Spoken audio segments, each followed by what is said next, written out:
Hello, my dear viewers. Myself Anwar Hussain Barbiya. Welcome you to my channel AHB Physics. So this is lecture number 8 on current electricity, and in this lecture we are going to study grouping of cells or combination of cells. So grouping is not new to you. You have studied grouping of capacitors, you have studied grouping of resistors. Simply it is combination of resistors, combination of capacitors. So when we say grouping, so basically there are three types of grouping. One is series grouping, or you can say series combination, parallel combination and mixed combination. So basically we need to study two combination. One is series combination, the other is parallel combination. So the first topic is cells in series. So consider two cells with EMFs E1 and E2 and internal resistances R1 and R2 are connected in series as shown. Means we have two cells. Consider that we have two cells. Suppose this is the first cell and this is the second cell.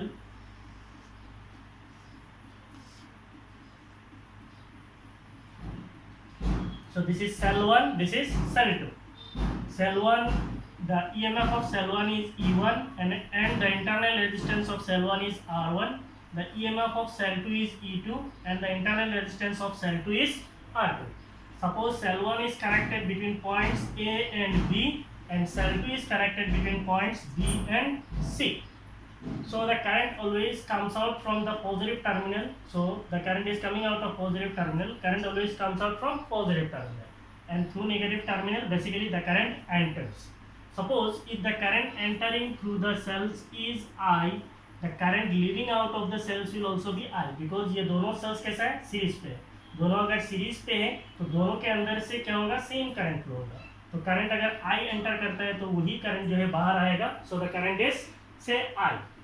Now we have to replace these two cells with a single cell. Means we have to equivalent. We will have an equivalent cell. If we replace these two cells with a single cell, suppose this is the single cell, and we have to connect this cell between point A and C. ये दोनों cell को निकाल के अगर हम लोग एक cell बना देते और एक सेल जो होगा उसका अगर इक्विवेलेंट EMF होता है E इक्विवेलेंट और उसका अगर इक्विवेलेंट रेजिस्टेंस होता है R इक्विवेलेंट. इक्विवेलेंट EMF कितना है, E equivalent. Equivalent resistance, internal resistance कितना है, R इक्विवेलेंट. मीन्स हम दोनों सेल को निकाल के एक ही सेल यूज करेंगे जिसका EMF कितना होगा, E इक्विवेलेंट होगा, और जिसका इंटरनल रेजिस्टेंस कितना होगा, R इक्विवेलेंट. तो हमें क्या करना है, इक्विवेलेंट EMF और इक्विवेलेंट इंटरनल रेजिस्टेंस हमें कैलकुलेट करना है. ठीक है, ये है आपका एम. मीन्स आपके पास दो सेल हैं, दोनों सेल को आपने सीरीज में कनेक्ट किया है. दोनों सेल को मिला के आपको क्या करना है, एक ही सेल बनाना है, और जो एक सेल बनेगा उसका इक्विवेलेंट EMF कितना होगा और इक्विवेलेंट इंटरनल रेजिस्टेंस कितना होगा वो आपको कैलकुलेट करना है. So for this we have considered two cells with EMF E1 and E2, internal resistances R1 and R2, and these are connected in series as shown. Suppose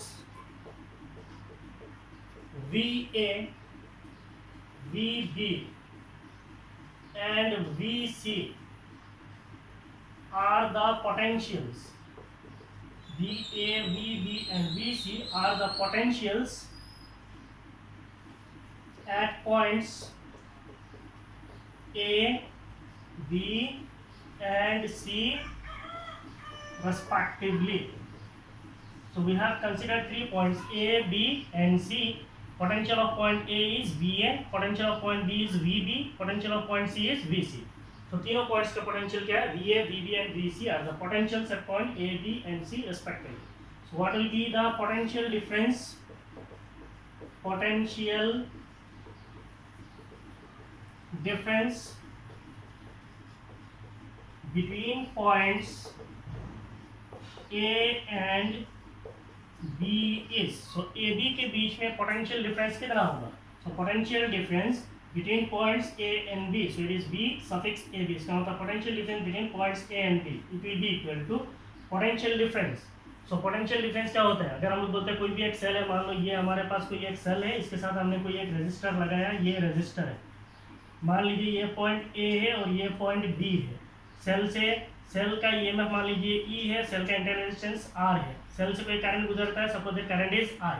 तो AB के बीच में पोटेंशियल डिफरेंस को हम लोग कैसे लिखते हैं, VAB it is equal to क्या है, VAB.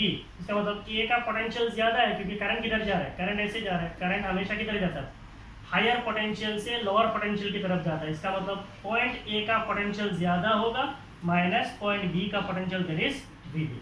तो हमेशा करंट जिधर से गुजरता है, करंट जिधर से निकलता है, उस टर्मिनल का पोटेंशियल क्या होता है, पॉजिटिव होता है। और पॉजिटिव पोटेंशियल मीन्स उसका पोटेंशियल ज़्यादा है। तो यहाँ पे इस सेल के लिए करंट किधर से निकल रहा है, ए से निकल रहा है। इसका मतलब ए का पोटेंशियल ज़्यादा है, बी का पोटेंशियल कम है। So potential of point A minus potential of point B will be equal to.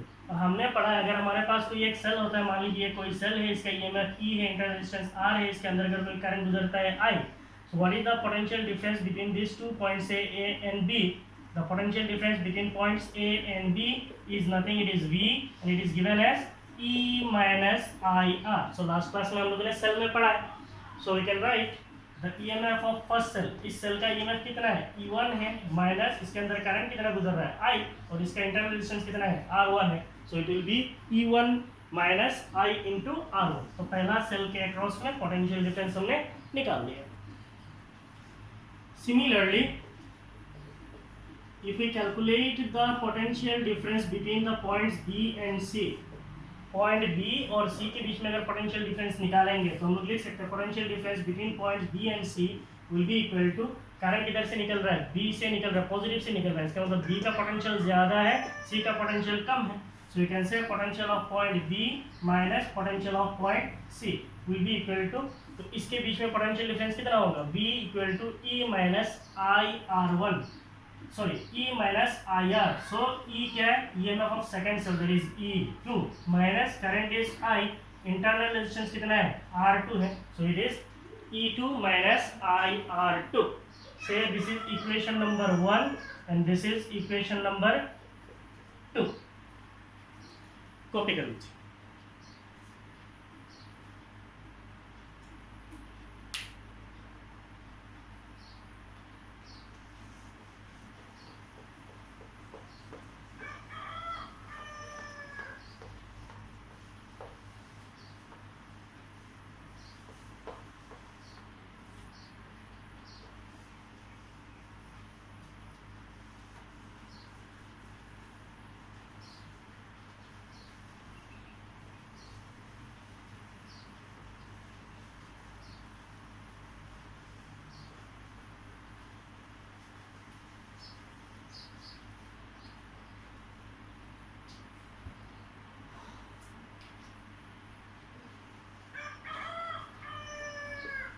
If we replace the two cells, if we replace the two cells by a single cell between points A and C, if we replace the two cells by a single cell between points A and C, A और C के बीच में दोनों cell को निकाल के अभी एक सेल लगाएंगे with EMF E equivalent. Okay, इससे पहले आपको और एक सेंटेंस लिखना पड़ेगा। सॉरी, सो हमने ए और बी के बीच में निकाला, बी और सी के बीच में निकाला है। Now we can say that the potential difference between points A and C is, तो यहाँ पे हमारा कैसे था, ये एक सेल था, ये हमारा सेकंड सेल था, इसका ईएमएफ E1 है, इंटरनल रेजिस्टेंस R1 है, इसका ईएमएफ E2 है, इंटरनल रेजिस्टेंस R2 है, ये पॉइंट A है, ये पॉइंट B है और ये पॉइंट क्या है C। So what is the potential difference between points A and C, A और सी के बीच में पोटेंशियल डिफरेंस कितना होगा। So potential difference between points A and C is VAC, it will be equal to A और C के बीच में जो पोटेंशियल डिफरेंस है तो उसको हम लोग क्या लिख सकते हैं, मान लीजिए इसके अक्रॉस में पोटेंशियल V1 है और इसके अक्रॉस में पोटेंशियल V2 है, तो दोनों पोटेंशियल को ऐड करेंगे तो टोटल पोटेंशियल डिफरेंस मिल जाएगा, है कि नहीं है। सीरीज कॉम्बिनेशन में पोटेंशियल ऐड होता है, इसका मतलब potential difference between points A and B plus potential difference between points B and C. Potential difference between points A and B अभी हम लोगों ने निकाला है, what is it, it is VA minus VB plus potential difference between B and C क्या होता है, it is VB minus BC. That means potential difference between A and C is simply potential at point A minus potential at point C. Now we can write the potential difference between points A and C, that is VAC will be equal to ये potential plus ये potential.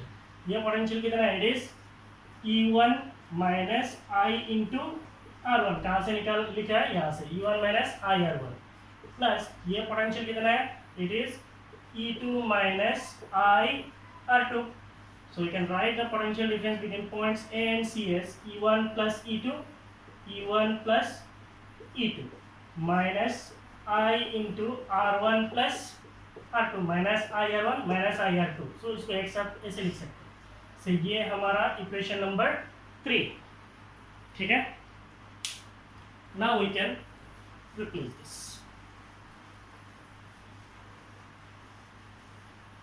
तो हमारा M क्या है? हमारे पास दो cell है, इन दोनों सेल को निकाल के एक इक्विवेलेंट सेल बनाना है जिसका इक्विवेलेंट ईएमएफ इक्विवेलेंट होगा. इक्विवेलेंट इंटरसेक्शन कितना होगा?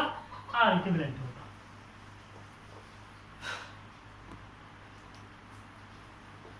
Suppose the two cells are replaced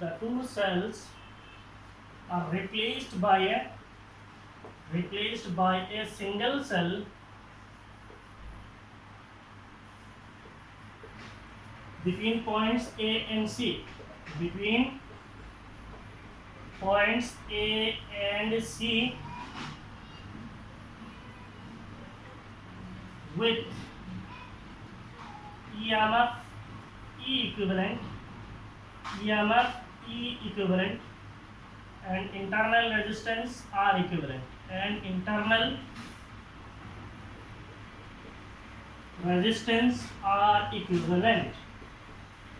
Then suppose the two cells are replaced by a single cell. हम दोनों सेल को निकाल के एक सिंगल सेल यूज करेंगे between points A and C. Point A और C के बीच में with EMF E equivalent. उनका इक्विवेलेंट EMF कितना होगा? E equivalent. and internal resistance कितना होगा? R equivalent. then इसके अंदर करंट कौन सा गुजर रहा है? करंट इसके अंदर भी तो I ही गुजर रहा है. तो इसको हम लोग क्या लिख सकते हैं? Potential difference between points A and C means A और C के बीच में potential difference will be equal to equivalent EMF, that is E equivalent minus current is I into equivalent internal resistance, that is R equivalent. ठीक है. So this is equation number 4. तो एक potential difference between A and C हमने calculation से निकाला है, दूसरा replace करके इक्विवेलेंट पोटेंशियल डिफरेंस निकाला है. अब इन दोनों का लेफ्ट साइड में VAC है, सो राइट हैंड साइड को हम लोग क्या कर सकते हैं? कंपेयर कर सकते हैं. So comparing equation 3 and 4, comparing equation 3 and 4 we have, अगर हम कंपेयर करते हैं इधर इक्विवेलेंट ईएमएफ है तो ये हो जाएगा equivalent EMF. Current is minus I और ये R इक्विवेलेंट है तो ये क्या हो जाएगा? R इक्विवेलेंट हो जाएगा. So we have equivalent EMF, that is E equivalent will be equal to E1 plus E2. So this will be the equivalent EMF for two cells in series and equivalent internal resistance will be equal to R1 plus R2. So this is the equivalent internal resistance. ठीक है. Copy कर लीजिए.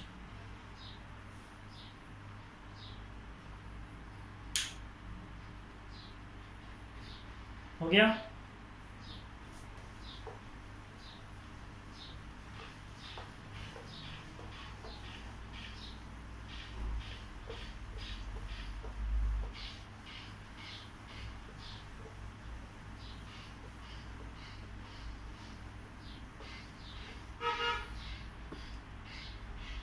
Now you write one note.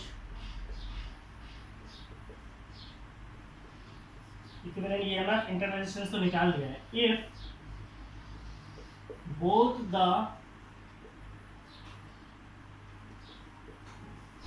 negative terminals of cells, if both the negative terminals of cells are connected together, then अगर दोनों negative terminal को connect कर देंगे तब क्या होगा? तो मान लीजिए यहाँ पे हमारा एक सेल है, यहाँ पे हमारा दूसरा सेल है, तो ये सेल है जो है इसका EMF E1 है, इसका EMF E2 है, इसका इंटरनल रेजिस्टेंस R1 है, इसका इंटरनल रेजिस्टेंस R2 है। ये पॉइंट A है, ये पॉइंट B है और ये पॉइंट C है, पहले के जैसे ही। अब यहाँ से करंट क्या होगा, इधर से गुजरेगा, इसका करंट किधर गुजरेगा, इधर गुजरेगा। अब देखिए अगर एक लाइन में देखेंगे, इसका करंट इधर जा रहा है, इसका करंट इधर जा रहा है। सेल 1 का करंट अगर हम लोग बोलते हैं I1, सेल 2 का करंट क्या है, से I2। एक्चुअली दो करंट फ्लो नहीं होता है, सीरीज में है, एक ही करंट फ्लो होता है। तो यहाँ पे आपको कंफ्यूज नहीं होना है, आगे कुछ न्यूमेरिकल्स करेंगे वहाँ पे आपको ये चीज़ क्लियर हो जाएगा, ठीक है। सो अगर दोनों नेगेटिव टर्मिनल, ये एक नेगेटिव टर्मिनल है, ये एक नेगेटिव टर्मिनल है, अगर दोनों नेगेटिव टर्मिनल कनेक्ट किया जाता है तब इनका जो इक्विवेलेंट ईएमएफ होता है, that equivalent EMF is E1 minus E2। E1 minus E2 कब होगा, सच दैट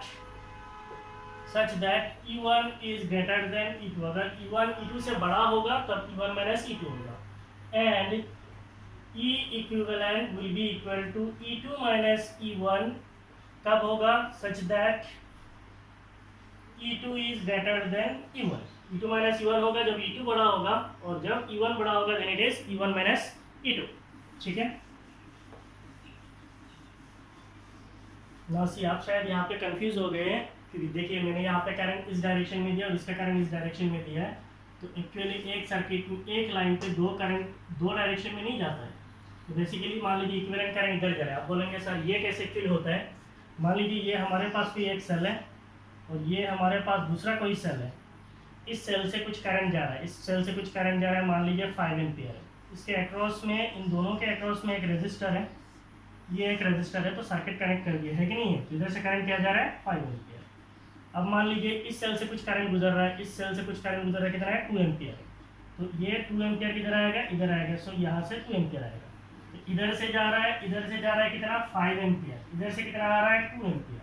तो नेट करंट क्या होगा, नेट करंट का डायरेक्शन होगा, जो बड़ा करंट है 5 माइनस 2, तो रिजल्टेंट करंट किधर जाएगा, रिजल्टेंट करंट जो है 3 एम्पियर होगा। 5 माइनस 2 इज 3 एम्पियर।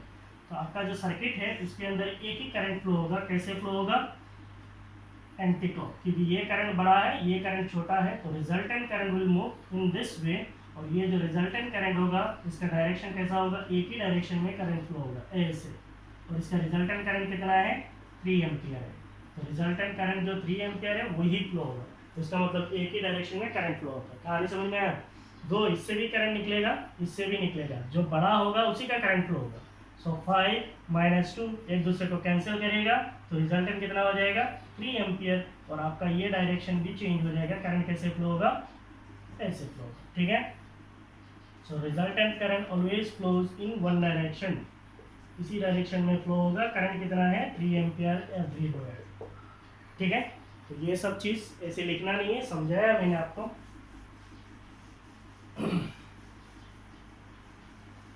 सो ये नोट्स लिख लीजिए।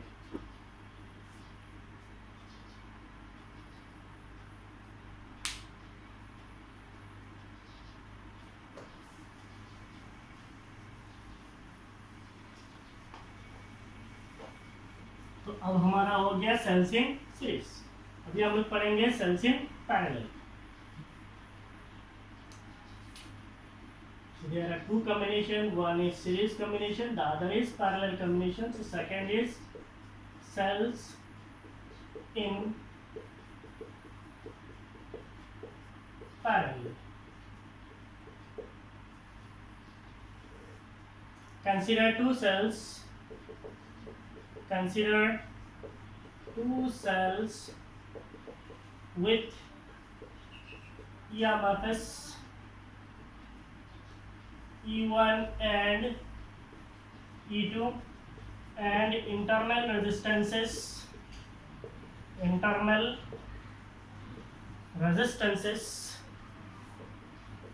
R1 and R2 are connected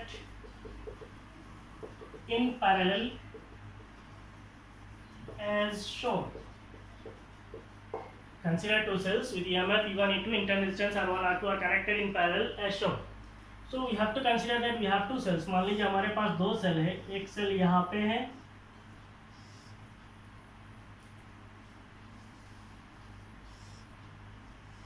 दूसरा सेल यहाँ पे है। इन दोनों सेल को हमने क्या किया, पैरेलली कनेक्ट किया। बिटवीन टू पॉइंट्स, मान लीजिए ये पॉइंट जो है B1 है और ये पॉइंट जो है B2 है, तो B1 और B2 के अक्रॉस में हमने दोनों सेल लगाया है। कैसे लगाया है? They are in parallel. Suppose ये पॉइंट A है और ये पॉइंट आपका C से इधर से कोई करंट गुजरता है, that current is I। Current क्या हो रहा है? I। तो करंट जैसे ही इस पॉइंट पे आएगा, करंट को दो रास्ता मिलेगा। मान लीजिए ये जो पहला सेल है इसका EMF E1 है, इंटरनल रेजिस्टेंस R1 है। सेकेंड सेल का EMF E2 है, इंटरनल रेजिस्टेंस R2 है। ये हमारा क्या है? This is our cell 1। ये क्या है? This is our cell 2। तो सेल 1 के अंदर जो करंट जाएगा, मान लीजिए वो करंट है I1, क्योंकि करंट I जैसे ही इस पॉइंट पे आएगा, इसको दो रास्ता मिलेगा, एक इधर है दूसरा इधर है, तो दो करंट में डिवाइड हो जाएगा। सपोज इधर से करंट क्या जाएगा? I2। तो सेल 1 के ऊपर से करंट जा रहा है I1, सेल 2 के ऊपर जा रहा है करंट I2। तो इधर से क्या होगा? करंट I2, इधर से क्या होगा? Current I1। I1 plus I2 दोनों मिलके फिर इधर से कौन सा करंट निकलेगा? That is I। तो current entering must be equal to current leaving. जितना करंट अंदर आता है उतना ही करंट बाहर जाता है। मैंने इसको समझाने के लिए आपको बोला था वाटर फ्लो। वाटर फ्लो का मतलब क्या है? किसी एक पाइप के अंदर मान लीजिए अगर 10 लीटर्स पानी एंटर होता है, तो उधर से कितना लीटर निकलेगा? 10 लीटर्स ही निकलेगा, है कि नहीं है? कुछ तो लॉस होगा, वो आपको एज्यूम नहीं करना। इधर से जितना करंट एंटर होगा उधर से उतना ही करंट निकल के आएगा। Now what we have to do, ये जो दोनों सेल है, इन दोनों सेल को मिला के एक सेल बनाना है। तो हमें क्या करना है? दोनों सेल को मिला के एक ही सेल बना देना है। That means you have to draw an equivalent cell with EMF E equivalent, internal resistance R equivalent, resultant current I between points A and C। हमें क्या करना है? पॉइंट A और C के बीच में दोनों सेल को निकाल के एक ही सेल बनाना है, जिसका इक्विवेलेंट E इक्विवेलेंट होगा और जिसका equivalent internal resistance R equivalent होगा। So how to calculate the equivalent EMF and equivalent internal resistance? So हमने कंसीडर कर लिया, they are shown in parallel। Suppose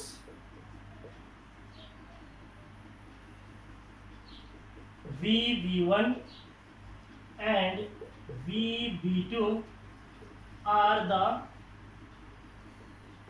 potentials at points B1 and B2 respectively।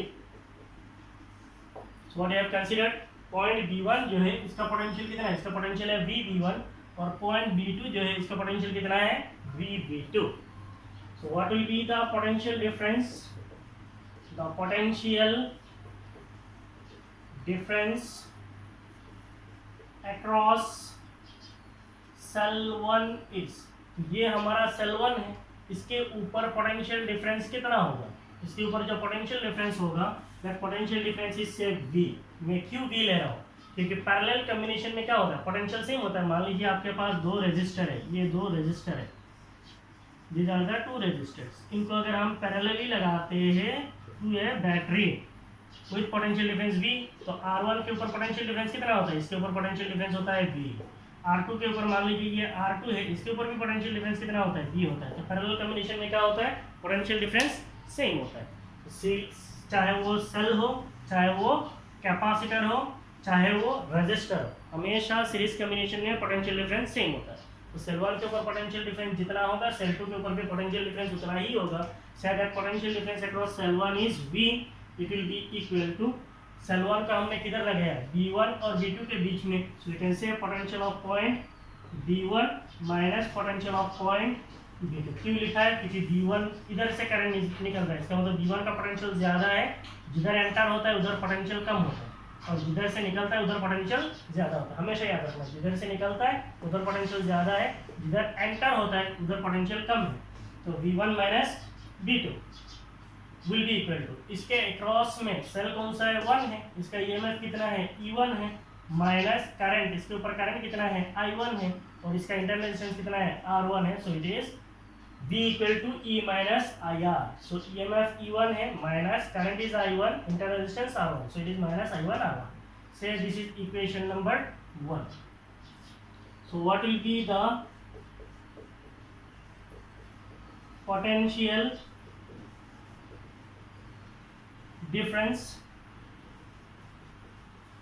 across cell 2, potential difference across cell 2 is, जो दूसरा cell है हमारा, ये second cell है, इसके ऊपर पोटेंशियल डिफरेंस कितना होगा, क्योंकि पैरेलल कॉम्बिनेशन में है तो पोटेंशियल सेम होगा, potential difference is V, it will be equal to V V1 minus V V2 will be equal to, cell 2 का ईएमएफ कितना है, सेल 2 का ईएमएफ है E2 minus current is I2, internal resistance is R2, so E2 minus IR2 है कि नहीं है। तो ये हो गया V equal to this which is equal to this. यहाँ से अगर हम लोग करंट I1 निकाल देंगे, क्योंकि ये हमें जरूरत होगा I1, तो कितना होगा, ये टर्म को अगर मैं इधर लेके आता हूँ तो क्या होगा, E1 minus V, so I1 will be equal to E1 minus V divided by R1, इसको मान लीजिए इक्वेशन 1। और यहाँ से अगर मैं करंट I2 को निकालता हूँ, say that current is I2, it will be equal to, इस टर्म को इधर लेके आओ तो E2 minus V, so it will be E2 minus V divided by internal resistance that is R2, say this is our second equation. ठीक है, अब copy कर लीजिए।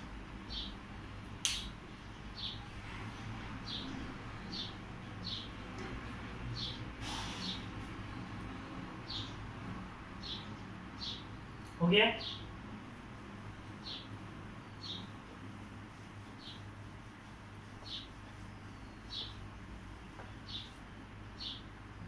चलिए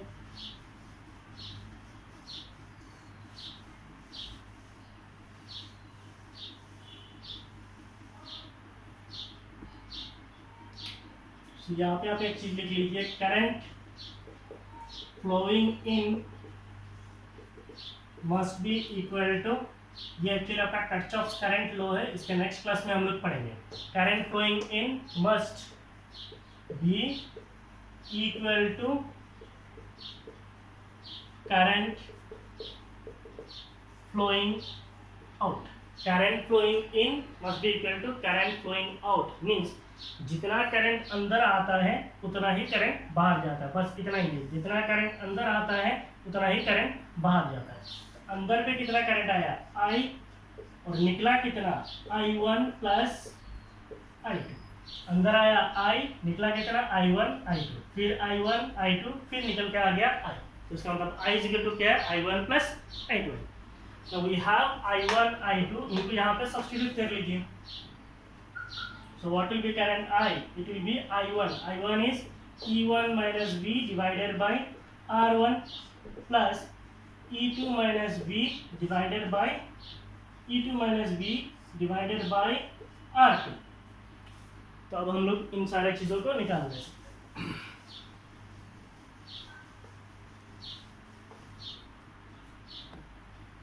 तो यहाँ पे आप ब्रैकेट में लिख सकते हैं फ्रॉम इक्वेशन 1 एंड 2, आपने कहाँ से सब्स्टिट्यूट किया, इक्वेशन 1 और 2 से सब्स्टिट्यूट किया। ठीक है, now this can be written as I is equal to, इसको अगर हम लोग तोड़ेंगे तो हमें क्या मिलेगा, E1 divided by R1 minus V divided by R1 plus E2 divided by R2 minus V divided by R2। So this can be written as I will be equal to E1 divided by R1 plus E2 divided by R2 minus V, अगर हम लोग common ले लेते हैं then it will be 1 by R1 plus 1 by R2, लिख सकते हैं E1 by R1 plus E2 by R2 minus V common ले लिया 1 by R1 plus 1 by R2। Now this can be written as I will be equal to, इनको अगर LCM ले लेंगे तो हमें क्या मिलेगा, it is R1 R2, ऊपर में कितना मिलेगा E1 इसके साथ R2 मल्टीप्लाई होगा, सो E1 R2 प्लस E2 के साथ R1 मल्टीप्लाई होगा माइनस, अगर V कॉमन लेते हैं तो इसे कितना होगा R1 R2, आपका हो जाएगा एलसीएम, ऊपर में कितना हो जाएगा R1 प्लस R2। ठीक है, तो हमारा जनरल फॉर्म कैसा होता है, general form is V equal to E minus IR, तो हमें V लेफ्ट साइड में चाहिए, तो इसीलिए पूरा टर्म को हम लोग इस साइड में शिफ्ट कर देंगे। So you can write it as V into R1 plus R2 divided by R1 R2 will be equal to E1 R2 plus E2 R1 divided by R1 R2। ये पूरा term तो आपका यही है, this is your first term. Next minus I, ये I को उधर लेके गया और ये पूरा टर्म को इधर लेके आ गया, ठीक है। तो पहले यहाँ तक कॉपी कर लीजिए। ये डेरिवेशन थोड़ा लंबा है, आसान है, कोई प्रॉब्लम नहीं है, स्टेप बाय स्टेप जाइए। हो गया।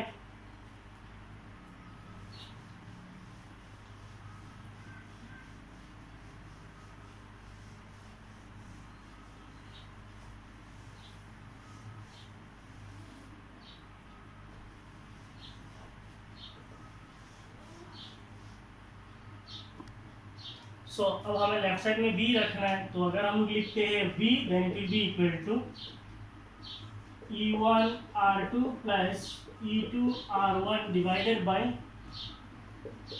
R1 R2। ये जो टर्म है ये जाके इधर क्या होगा, मल्टीप्लाई होगा। कैसे मल्टीप्लाई होगा, उल्टा होकर मल्टीप्लाई होगा। तो R1 R2 इधर चला जाएगा, R1 प्लस R2 नीचे आ जाएगा। तो ऊपर में कितना हो जाएगा, R1 R2 divided by R1 plus R2, ठीक है। तो एक पूरा टर्म ये बनेगा माइनस करंट इज I, और ये टर्म भी उधर जाके मल्टीप्लाई होगा। कैसे मल्टीप्लाई होगा, same R1 R2 divided by R1 plus R2, side change होने से पलट जाता है। नाउ ये R1 ये R1 R2, इधर R1 R2 कैंसिल हो जाएगा, तो आपके पास पोटेंशियल डिफरेंस कितना हो जाएगा, it will B E1 R2 plus E2 R1 divided by R1 plus R2, R1 plus R2 minus current I into R1 R2 divided by R1 plus R2। Say this is equation number 3।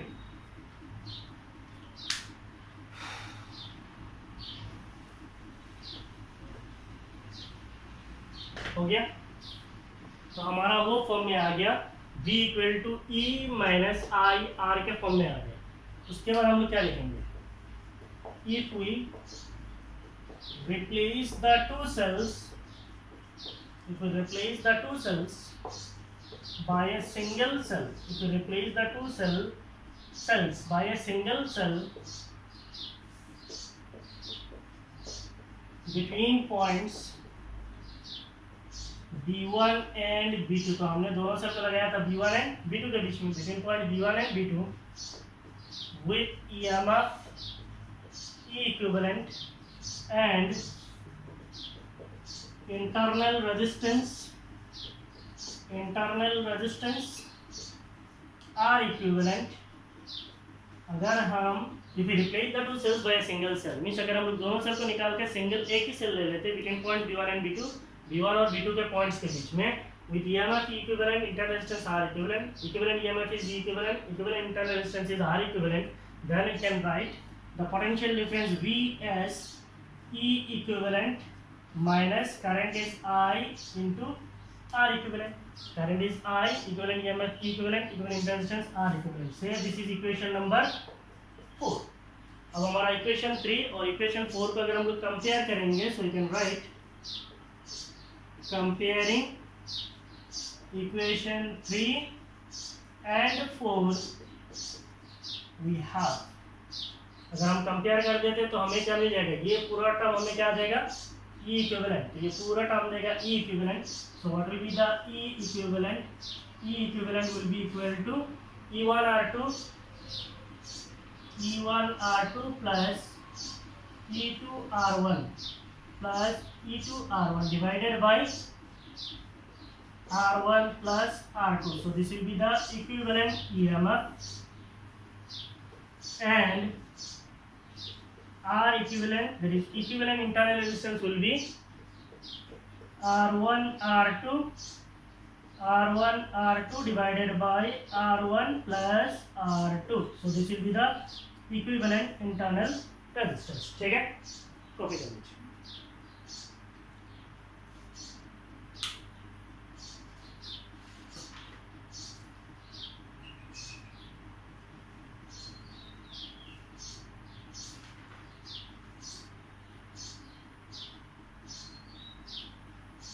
गया. This is the equivalent EMF, that is the equivalent internal resistance.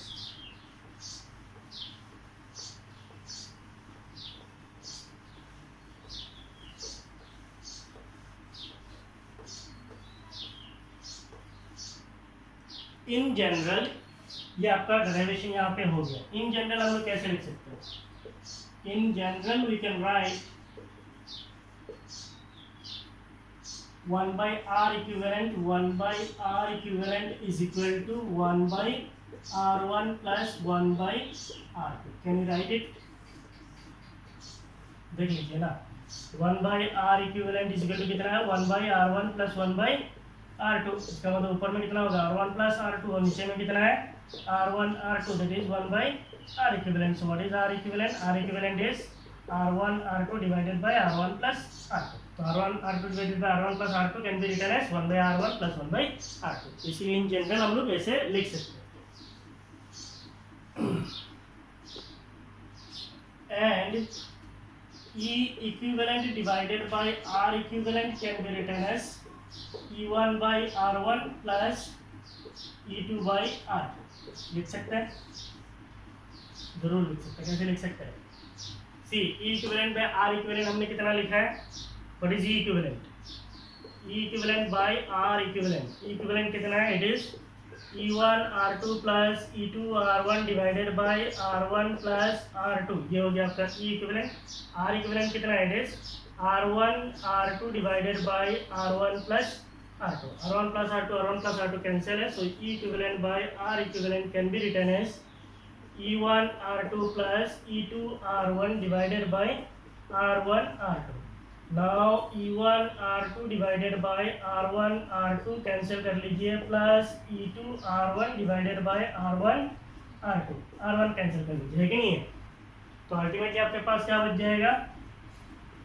E equivalent by R equivalent, there is E equivalent by R equivalent can be written as E1 by R1 plus E2 by R2. ठीक है, ये आपको कोई करके दिखाने के लिए नहीं बोलेगा, मैंने ऐसे ही दिखाया क्योंकि आप सीधा सोचेंगे ये कैसे आप लिख.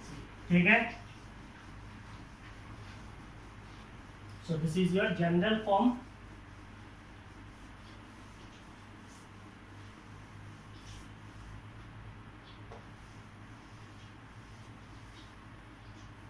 Next, you write one note. If there are n cells, अगर हमारे पास n cells होगा with EMFs E1, E2, E3, so on up to En, and internal resistances R1, R2, R3, so on up to Rn. Then if we have n number of cells with EMF E1, E2 up to En and internal resistances R1, R2, Rn, then we can write 1 by R equivalent as 1 by R1 plus 1 by R2 plus 1 by R3 plus so on up to 1 by Rn. तो अगर 3 cell होगा तो यहाँ तक होगा, n sales होगा तो यहाँ तक होगा. So this is your equivalent internal resistance in general form. And equivalent EMF divided by R equivalent will be equal to E1 by R1 plus E2 by R2 plus E3 by R3 plus so on up to En by Rn. So this is your equivalent EMF divided by R equivalent. So these are the general forms for n cells in parallel. तो आपका derivation यहाँ पे खत्म है और ये notebook पे लिख लीजिए. ठीक है. So this is all about today's class. In coming class we'll meet with a very important topic, that is Kirchhoff's laws in current electricity. Till then आप लोग वीडियो को देखते रहिए, पढ़िए अच्छी तरीके से. Thank you, bye bye.